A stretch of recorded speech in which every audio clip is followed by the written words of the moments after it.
শাবান মাস আসলে, রজব মাস আসলে সাহাবারা কি করতেন আসলে আমরা দেখি কিভাবে তারা রমাদানকে ওয়েলকাম জানাতেন। রজব শাবান আসলেই ওনারা রমাদান পর্যন্ত পৌঁছার আকুতি, আগ্রহ আর ফরিয়াদ আল্লাহর কাছে জানাতেন আর বলতেন, ইয়া আল্লাহ, রমজান পর্যন্ত আমাদের হায়াত বাড়িয়ে দাও। আল্লাহুম্মা বাল্লিগনা রমাদান, আল্লাহ তুমি রমজান পর্যন্ত আমাদের পৌঁছে দাও। আল্লাহুম্মা বারিক লানা ফি রজব ওয়া শাবান ওয়া বাল্লিগনা রমাদান, আল্লাহ রজব শাবানে বরকত দাও, আল্লাহ রমজান পর্যন্ত তুমি আমাদেরকে পৌঁছে দাও। আওয়াজ করে পড়ে না আমিন। আমার প্রিয় চাঁপাইনবাবগঞ্জের ভাইরা, গত বছর অনেকের সাথে আমরা একসাথে রমাদান কাটিয়েছি, তাদের অনেকে দুনিয়াতে এখন বেঁচে নাই, এরকম আছে না নাই? এই যে আরো 7 দিন বাকি রমাদান আসতে, এই 7 দিন পর্যন্ত আমরা রমাদান পাবো, কোনো গ্যারান্টি আছে? আচ্ছা, এই বছর যদি খুশনসিব হয় আমাদের, আমরা যদি পাই, আগামী বছরে যে রমাদান আমরা পাবো, কোনো গ্যারান্টি আছে? তাহলে আসুন আমরা ভেবে নেই, হতে পারে this Ramadan could be the last and final Ramadan in our life. হতে পারে এই রমাদানই হতে পারে আমার জীবনের শেষ রমাদান।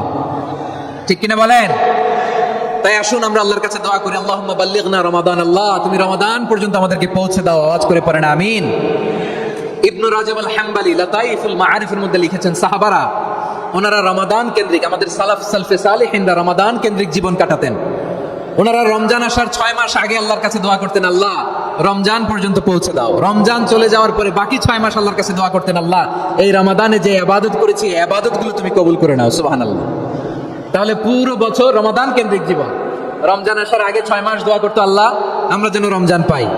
রমজান চলে যাওয়ার পরে বাকি 6 মাস বলতো, আল্লাহ রমজানে যে ইবাদত করেছি এগুলো তুমি কবুল করে নাও। সুবহানাল্লাহ। আবার এই শাবান মাসে আল্লাহর হাবিব সাল্লাল্লাহু আলাইহি ওয়াসাল্লাম সবচেয়ে বেশি রোজা রাখতেন। কানা ইয়াসুমু শাবানা কুল্লাহ, সবচেয়ে বেশি রোজা রাখতেন শাবান মাসে। ওয়া কানা ইয়াসুমু শাবানা ইল্লা কালিলা, শাবানের অল্প কয়েকদিন ছাড়া পুরো শাবানটাই বিশ্বনবী রোজা রাখতেন। সুবহানাল্লাহ পড়েন। এই শাবানে আপনারা রোজা রাখছেন তো? রাখছেন? আল্লাহ তুমি কবুল করো, আমরা সবাই পড়ি আমিন। মাইকের সাউন্ডটা একটু উইক মনে হচ্ছে, একটু স্ট্রং করতে হবে সামান্য। মাইক অপারেটর যিনি আছেন একটু স্ট্রং করবেন, আমার শাউট করে কথা বলা লাগতেছে, একটু স্ট্রং করবেন মেহেরবানি করে, মাইকের সাউন্ডটা একটু স্ট্রং করবেন। প্রিয় ভাইরা, এই শাবান শেষে আমাদের মধ্যে আগমন করবে রমাদান, এবং এই রমাদানুল মুবারক আল্লাহ তাআলা আমাদের জন্য সিয়াম ফরজ করেছেন। কি ফরজ করেছেন? তিনি সূরাতুল বাকারার 183 নম্বর আয়াতে ইরশাদ করছেন, রব্বুল আলামিন বলেন, ইয়া আইয়ুহাল্লাযীনা আমানু কুতিবা আলাইকুমুস সিয়ামু কামা কুতিবা আলাল্লাযীনা মিন ক্বাবলিকুম লাআল্লাকুম তাত্তাকুন।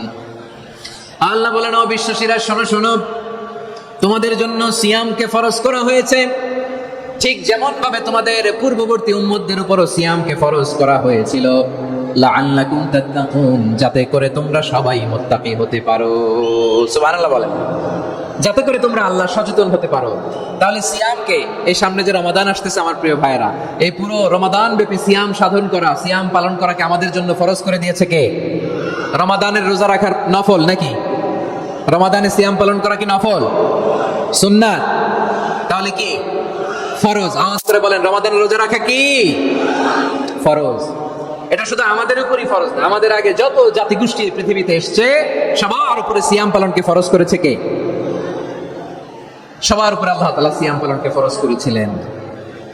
তবে ধরনটা ভিন্ন ছিল, এক এক জাতিগোষ্ঠীর জন্য এক এক ধরনের ছিল। আমাদের জন্য সিয়াম ফরজ টানা 1 মাস 30 দিন বা 29 দিন। কোন কোন উম্মতের উপর 30 দিন না, মাত্র 3টা রোজা ফরজ ছিল। কয়টা? আওয়াজ করে বলেন।